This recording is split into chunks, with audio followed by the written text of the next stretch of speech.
वो कहाँ है भद्र कन्या? देख नहीं रहे थे कैसे हमसे तुम कहकर बात कर रही थी? पंडित जी, आपकी बुद्धि कभी कभी काम नहीं करती है। आपने देखा कितने कुशाल से बुद्धि की है और चेहरे का तेज तो जैसे सूर्य की भांति चमक रहा है। पहले मैं एक सूबेदार था, एक गरीब चरवाहा किसान, लेकिन मेरी वीरता और युद्ध कौशल के कारण मुझे ये पद प्राप्त हुआ। देखा मेरा मन कहता है भविष्य में ये लड़की बहुत बड़ा कार्य करेगी देश के लिए। मैं बहुत जल्दी इनके घर जाऊंगा, इनके आई बाबा से भी मिलूंगा। आप मेरा मतलब समझ रहे हैं ना? अब दोनों वही जाना जी है, महाराज, को जो मारा हम समझ गए।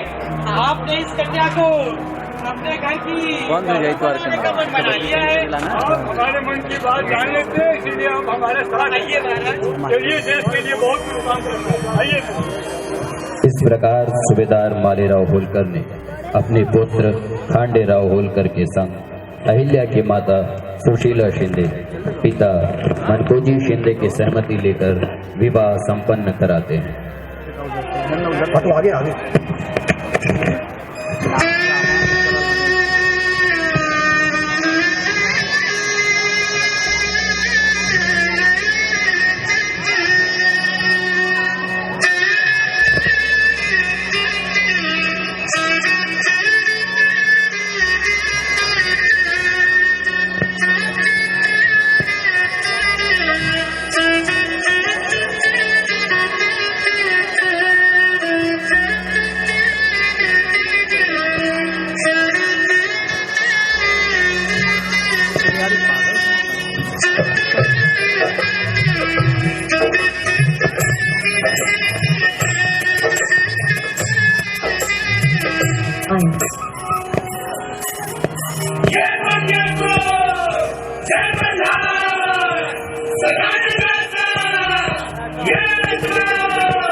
विवाह के बाद अहिल्या अपने ससुराल आ गई। यहीं से अहिल्या के संघर्षपूर्ण जीवन का प्रारंभ होता है। शिव भक्तन अहिल्या का पति जुए और शराब के साथ साथ रोज रंग में डूबा रहता है। बेचारी अहिल्या देर रात्रि तक प्रतीक्षा करती।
कितनी नाती चलती।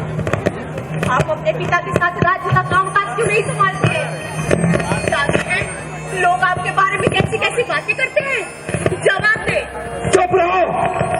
जानती नहीं मैं कौन हूँ? मैं राजकुमार हूँ। मैं जो चाहे वो करूँ। बाबा राजा है, राजकाज वही देखते हैं। उनको बचपन से ही मुझ पर विश्वास नहीं था, छोड़ो था भाई, इसीलिए उन्होंने तुम्हारा ब्याह हमसे कर दिया।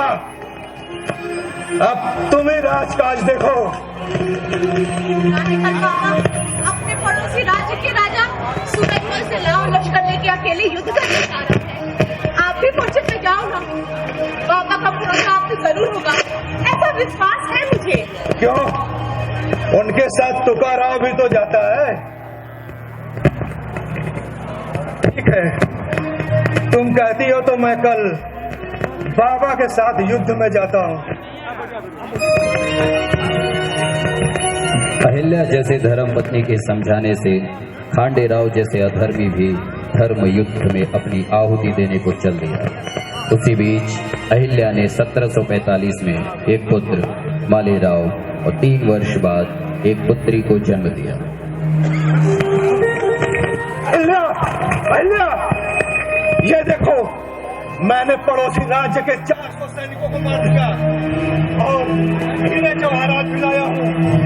ये क्या किया आपने? आप ये गहने लुट के लाए हो? ये तो धर्म युद्ध की परिभाषा ही नहीं है। शिव शिव शिव। ये तुम क्या कर रही हो? ये तो वर्षों से चला आ रहा है। मैं समझ गई, फिर तो जो वो करेंगे वो हम भी करें।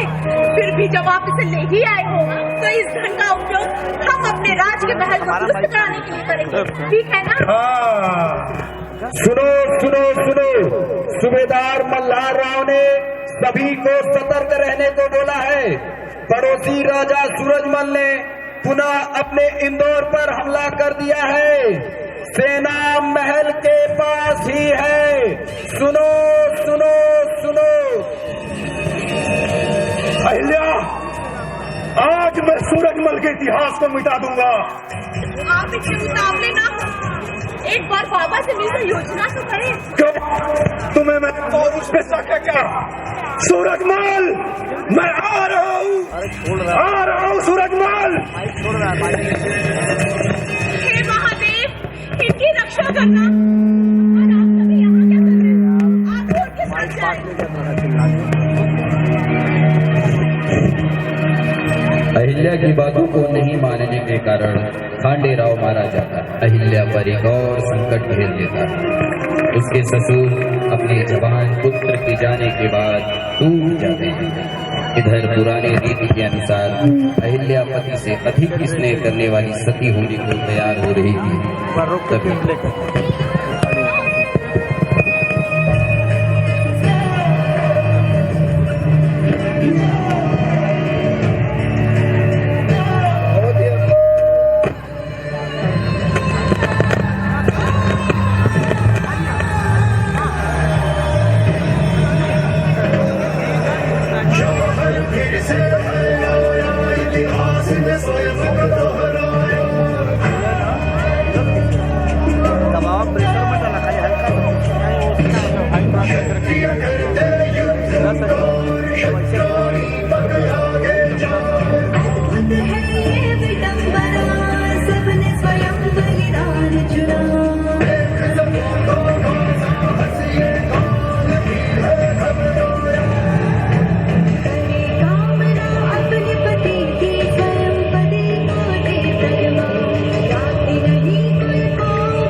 अब अपने पति की चिता पर छत्राणी होने का कर्तव्य पूर्ण करो।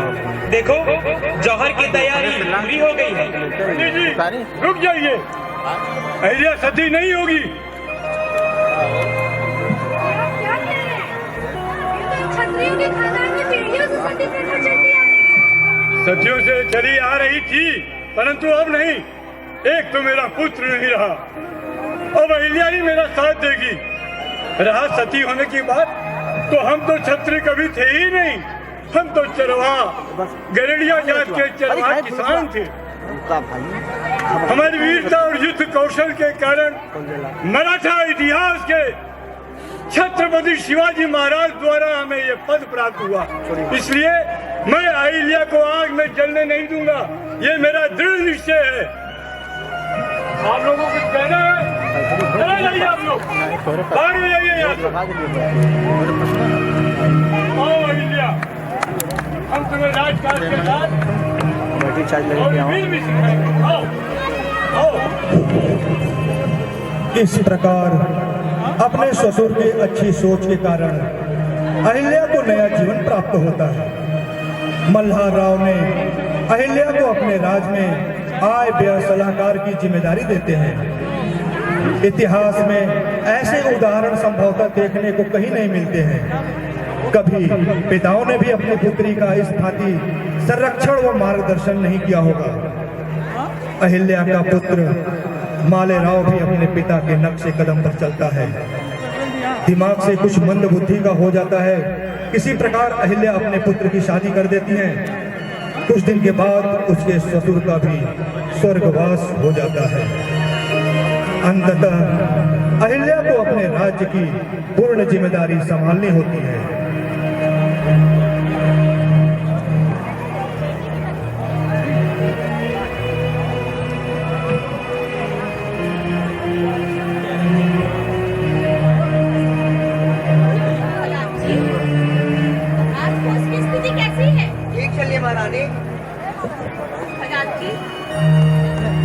खजानची, सबसे पहले हम अपने राज्य की सीमाओं को दुरुस्त व सुरक्षित करवाएंगे। उसके बाद बचे हुए धन से सरोवर खुदबा बावड़ी बनवाएंगे, नदी किनारे सीढ़ियों का निर्माण कराएंगे, औरंगजेब विधर्मी द्वारा खंडित किए गए सभी मंदिरों का पुनर्निर्माण करवाएंगे। काशी विश्वनाथ मंदिर का काम प्रारंभ हुआ कि नहीं?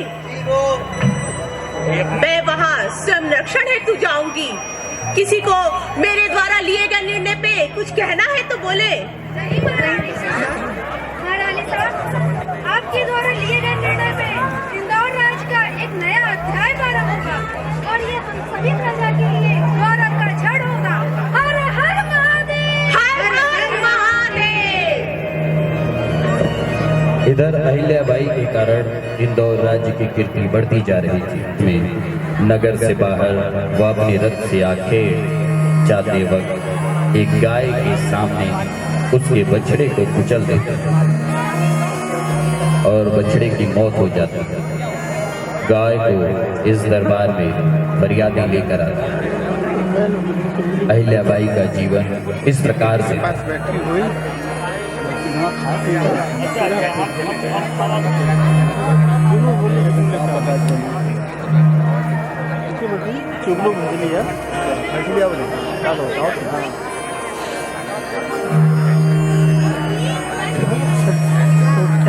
नृत्य करती हूँ, क्या करती हूँ तुम पहचान।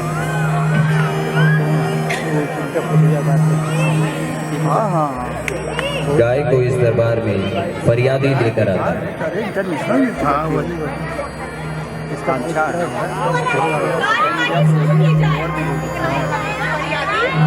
क्या कष्ट है तुम्हें? आपके यश का गान पूरा देश कर रहा है महारानी साहब, किंतु आपके पुत्र मालेराव जी की मेरे गाय के बछड़े को रौंद दिया। तब से मेरी गाय माता खाना पीना छोड़ चुकी है महारानी साहब। उसके पुत्र की हत्या, ये तो जघन्य अपराध है। हे महादेव, घोर पाप, गौ हत्या, महापाप। मालेराव की पत्नी को बुलवाया जाए। मालेराव की पत्नी हाजिर हो।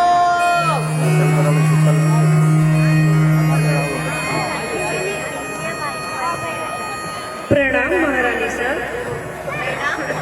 यदि किसी माँ के समक्ष उसके पुत्र की हत्या कर दी जाए तो उसकी सजा क्या होगी? यह तो महापाप है महारानी साहब। इसकी सजा उस दुष्ट को ठीक उसी प्रकार मौत की सजा होनी चाहिए। बहुत समझदार है हमारी मैना, चाहे वो अपराधी मेरा पुत्री क्यों ना हो। जी महारानी साहब, चाहे वो कोई भी हो। युवराज मालेराव ने गौ हत्या जैसे जघन्य अपराध किए हैं। जिस प्रकार एक माँ के आंखों के सामने उसके पुत्र की हत्या की गई, उसी प्रकार उसी गौ माता की आंखों के सामने कल युवराज मालेराव को किले के चौराहे पे रस्से से कुचलकर मौत की सजा सुनाई जाती है।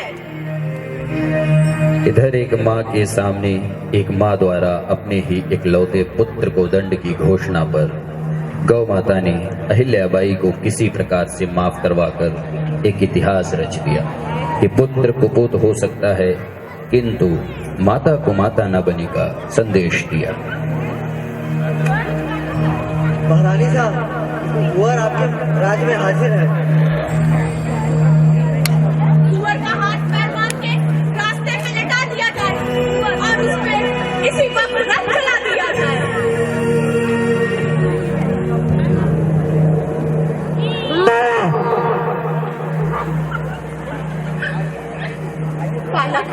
गौ माता इतनी विचलित क्यों हो रही है? महारानी साहब, एक पुत्र की मौत माता देख चुकी है। ये आपसे यही कहना चाहती है कि किसी और माता के पुत्र को उसके समक्ष न मारा जाए। माँ, क्या आपने कुंवर को क्षमादान दे दिया?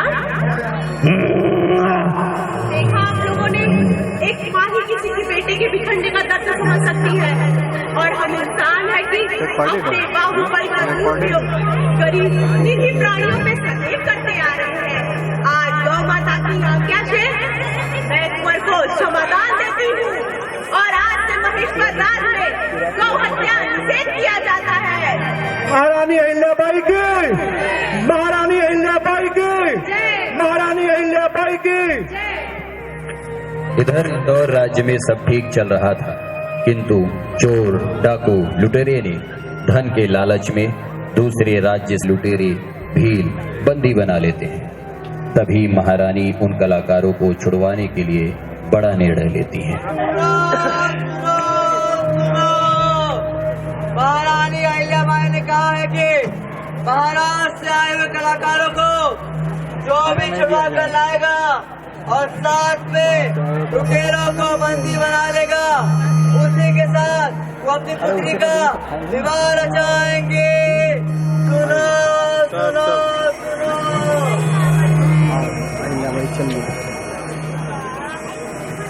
अब फोकस करा, फोकस है ना, यहाँ लोग फोकस।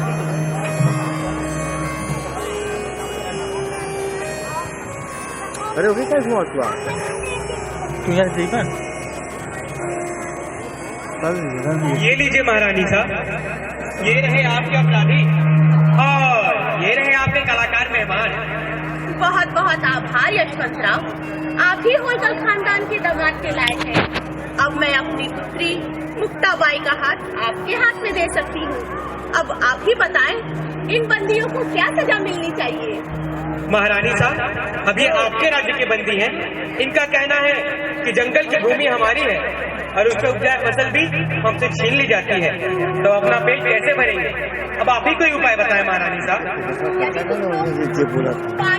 चोरी हत्या करना छोड़ो, मैं तुम्हें समाधान दे दूंगी।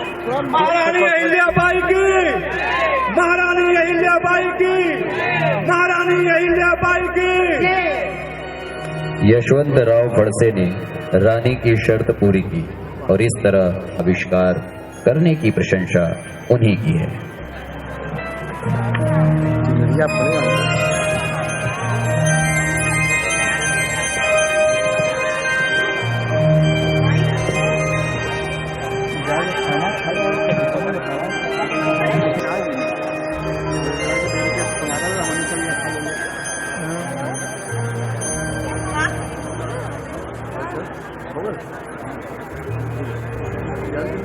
कितनी सुंदर बुनाई और यह चित्रकारी आप लोगों ने किया है बहन। जी महारानी सा, महारानी सा, आपके कहने से ही हम सभी बहनों ने दिन रात एक करके इस साड़ी का निर्माण किया है, परंतु इस साड़ी का हम क्या करेंगे? एक प्रश्न किया है आपने। लोगों की नजरों में हम महिलाएं सिर्फ चूल्हे और मर्दों की सेवा तक ही सीमित है, किंतु हमारे देवों के देव महादेव के प्रेरणा से हमारे महेश्वर राज को सिर्फ युद्ध कौशल ही नहीं बल्कि कला और साहित्य के साथ साथ एक कुशल उद्योग हेतु इतिहास के स्वर्णिम अक्षरों में जाना जाएगा। आप कहना क्या चाहती है महारानी सा? तुम्हारे ही प्रश्नों का उत्तर दे रही हूँ। आज हमारे महेश्वर राज इंदौर के अंदर ऐसी ही साड़ियों की कढ़ाई बुनाई की प्रशिक्षण हमारे राज्य की बेटियों को दी जाएगी और हमारे द्वारा निर्मित की गई साड़ी को सर्वप्रथम हम अपने राज्य की महिलाओं को मुफ्त में वितरित करेंगे। उसके बाद बची हुई साड़ी को पूरे देश में व्यापार हेतु भेजेंगे। किंतु इतनी साड़ियों को हम करेंगे क्या महारानी साहब? इसको तैयार करने के लिए तो कच्चे सामान की जरूरत है और हमारे साड़ी का नाम क्या होगा? हम लोगों को क्या बताएंगे? तुम चिंता न करो बहन, इसके लिए अपने राज्य के साथ साथ पूरब पश्चिम उत्तर दक्षिण के कलाकारों और बुनकरों को निमंत्रण भेज के काफी सहयोग दिया जाएगा।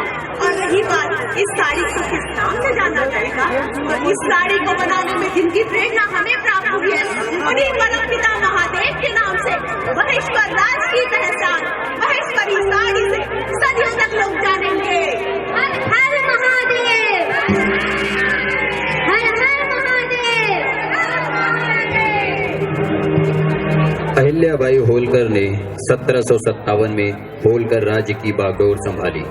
ससुर मल्हार राव से मिले संस्कार व मार्गदर्शन का यह प्रभाव रहा कि रानी अहिल्याबाई में एक कुशल शासक के सभी गुण विद्यमान। अहिल्याबाई होलकर अपने ससुर सूबेदार मल्हार होलकर व पति खांडे राव व समस्त मराठा योद्धाओं की आन बान शान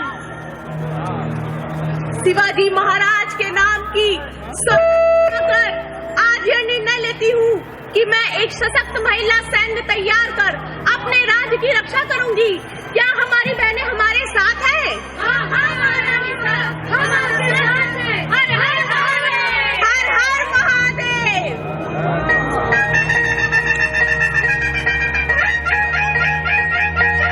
शिव की पुजारन करती शासन, गंगा का पावन उनका जीवन। परदेसी ने कलम उठाई लिखने तेरी कहानी, एक ही मैदान जिनका नाम रानी, एक ही मैदान जिनका नाम रानी, एक ही मैदानी जिनका नाम रानी, एक ही मैदानी जिनका नाम रानी।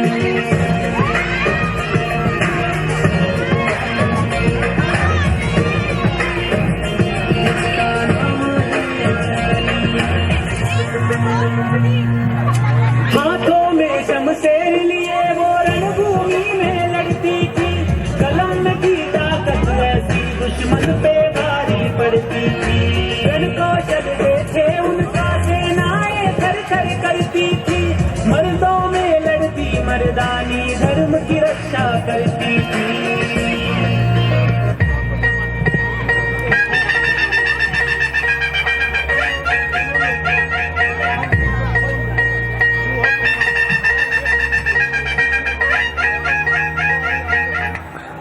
सुनो सुनो सुनो, पड़ोसी राज्य उदयपुर के राजा ने हमसे युद्ध करने का निर्णय वापस ले लिया है। उनकी सेना वापस जा रही है। सुनो सुनो सुनो। ये क्या अच्छा चमत्कार महारानी?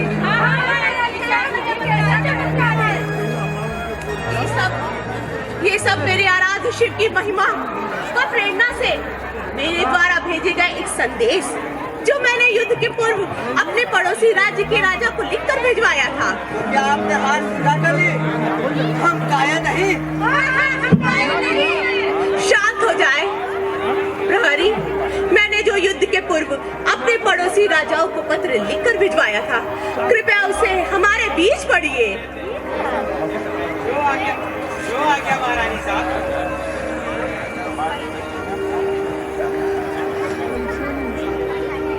महाराज को मेरा सादर अभिवादन। आपने हमारे राज्य के सभी पुरुष योद्धाओं को एक एक कर समाप्त कर दिया।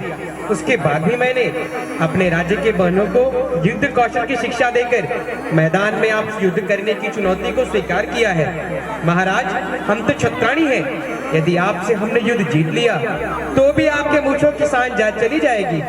हो सकता है कि आप भी हमें हरा दें, किंतु उससे भी आपको विजेता नहीं माना जाएगा।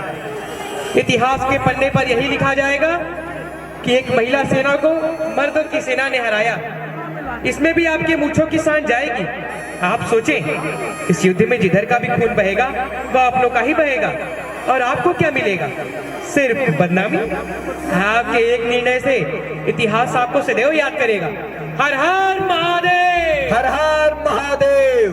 तो सुना मेरी वीर छत्राणियों, मैंने क्या संदेश भिजवाया था? जय जय जय।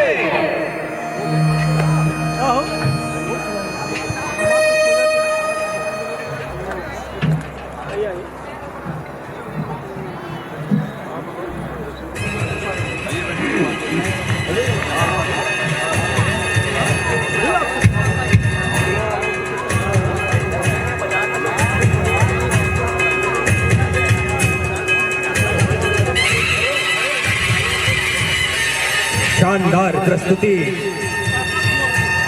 महारानी अहिल्याबाई की।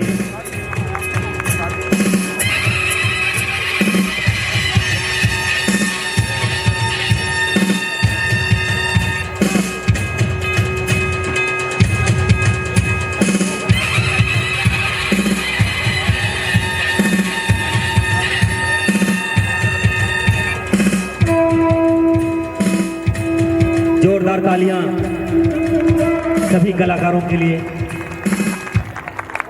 बहुत ही सुंदर प्रस्तुति, बहुत ही सजीव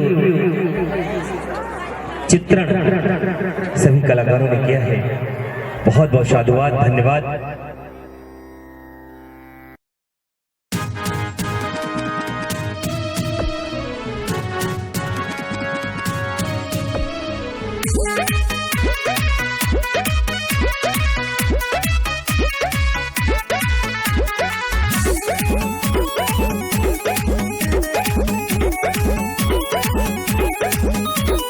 अभिनंदन अभिनंदन अभिनंदन, हिंदू नववर्ष का अभिनंदन।